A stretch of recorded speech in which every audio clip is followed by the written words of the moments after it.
Quoi qu'on fasse, le pouvoir s'en fout. On fait 6 mois, 8 mois de grève, de manifestations tranquilles, calmes, contre les 2 années de retraite de moins, et il ne se passe rien, il passe en force. Le 14 novembre 2025, Jean-Luc Mélenchon faisait face aux caméras de BFM TV dans un climat politique particulièrement chargé. Plus qu'une simple invitation télévisée, ce passage ressemblait à un moment stratégique. Dès les premières questions, Mélenchon installe son cadre. Il ne se place pas sur le terrain défensif. Au contraire, il déroule une vision structurée. Transformation institutionnelle, justice sociale, refonte du modèle économique et planification écologique. Son objectif est clair, replacer le débat sur la question du partage des richesses et du rôle de l'État. Lorsque les journalistes l'interrogent sur la viabilité financière de ses propositions, il ne se limite pas à des chiffres. Il insiste sur la nécessité d'une réforme fiscale profonde, d'un contrôle accru contre l'évasion fiscale et d'une redistribution qu'il juge indispensable pour corriger les déséquilibres sociaux. Selon lui, le problème n'est pas l'absence de ressources, mais leur concentration. Sur la question de la gauche, il appelle à une cohérence idéologique plutôt qu'à des alliances opportunistes. Pour lui, l'unité ne peut exister que sur la base d'un programme solide et assumé. Mélenchon, si je puis me permettre, sur les soulèvements de la terre, il n'y a pas seulement le fait de s'opposer à certains projets, il y a le fait à Sainte-Soline d'organiser une manifestation qui est interdite et parfois de cautionner ou de ne pas condamner des gens qui s'en prennent aux forces de l'ordre. Il y a ce qui s'est passé à Nantes, le fait d'aller saccager des cultures qui avaient vocation à essayer de se passer de pesticides. Il y a ce qui se passe ici avec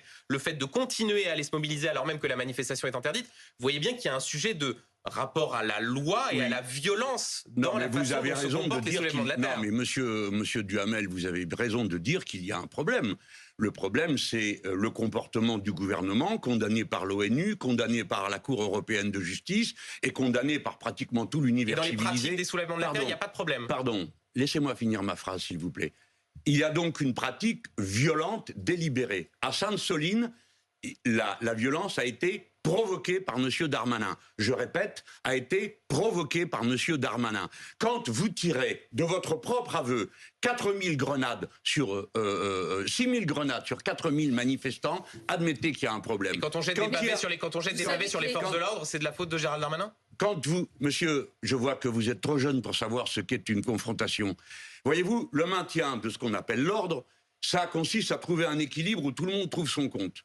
Que la société ne veuille pas qu'on fasse des dégâts dans une manif, c'est tout à fait normal, et je pense... Mais les manifestants violents, monsieur Mélenchon, ça existe. Les manifestants violents, monsieur, sont punis par la loi. Pourquoi dissoudre toute une association? Par exemple, un journal qui mentirait, on interdirait BFM, ce serait ridicule. Bon. Pourquoi est-ce qu'on ne peut pas vous entendre tout simplement condamner les violences? On ne peut pas défendre l'écologie sans violence. Non, mais attendez, c'est pas la question qui m'a été posée. La question m'a été posée, est-ce que j'approuve ou non la dissolution de l'association? Oui, mais on attend toujours de vous entendre condamner les violences. Mais laissez développer un argument. Oui. J'entends ce que vous me dites. La violence, mais madame, je ne l'ai jamais recommandé. J'ai toujours dit qu'il fallait pas faire ça, que c'était absurde, que ça servait. Regardez, les gens qui m'écoutaient, écoutez-moi, les gens qui m'écoutaient. Chaque fois que vous jetez une pierre, ces trois-là passent ensuite la moitié de l'interview à me parler de ça, au lieu de me parler du fond de la question. Pardonnez-moi, mais il se trouve que... J'ai compris. Ouais, ça fait mais non, mais vous réclamez la précision, monsieur Mélenchon, soyons précis et honnêtes. Donc, ça fait 3 minutes et 2 questions sur un quart d'heure. Donc la violence ne sert qu'une chose.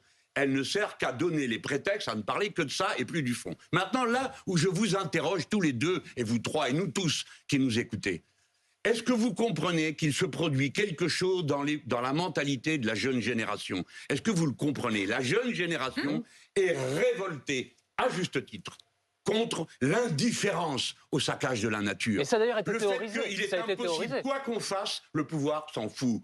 On fait 6 mois, 8 mois de grève, de manifestations tranquilles, calmes, contre les 2 années de retraite de moins, et il ne se passe rien, il passe en force. Le Lyon-Turin, ça fait 2 ans que ça dure, qu'on oppose des arguments, il ne se passe rien. La violence est déclenchée par le refus des autorités d'entendre ce qui se passe. Et vous la justifiez ? Donc ça veut dire au fond, comme il y a un silence de l'État, comme le gouvernement n'entend pas la colère, au fond la violence finit par être une sorte de mal nécessaire. C'est ce que vous dites? Non, c'est ce que vous dites vous. Non, mais si vous dites à la fin, la violence, il n'y a pas d'autre possibilité, il y a la révolte. Écoutez, c'est vous qui venez de le dire. Moi, je ne dis pas ça. Je pense, et tout le monde m'a entendu dire exactement le contraire il y a quelques secondes. Donc, monsieur Duhamel, vous perdez votre temps.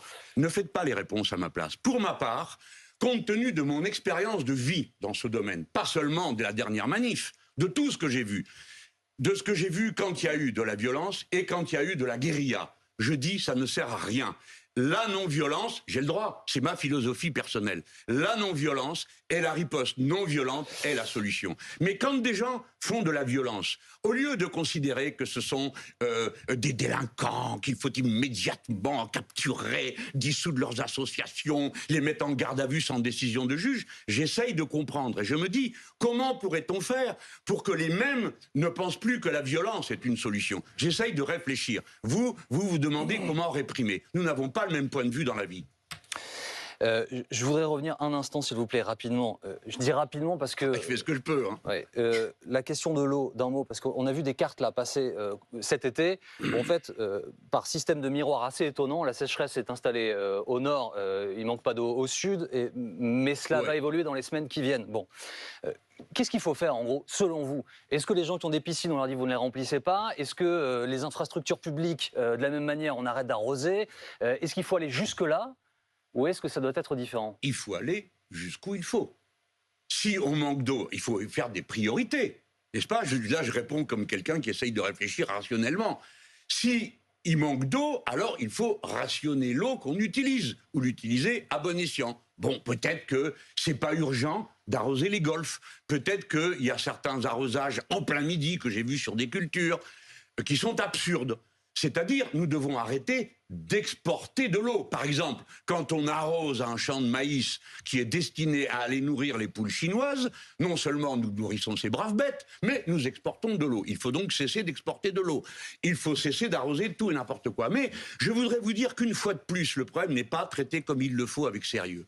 Voyez-vous, j'ai commencé ma campagne présidentielle 2 ans avant l'élection, c'est dire, j'ai pris le temps, et j'ai commencé par un meeting sur l'eau. Et pour que ça capte l'attention, malheureusement, je n'y suis pas arrivé, on avait fait un meeting en réalité augmentée. Hein. Bon, ça n'a rien donné. J'ai essayé à plusieurs reprises, et là, pour le coup, c'est pas la faute de la presse. Parce que, bon, pour une fois. Oui, pour une fois, comme vous dites, mais pas toute la presse, parce que je ne m'intéressais à rien, mais l'AFP, oui.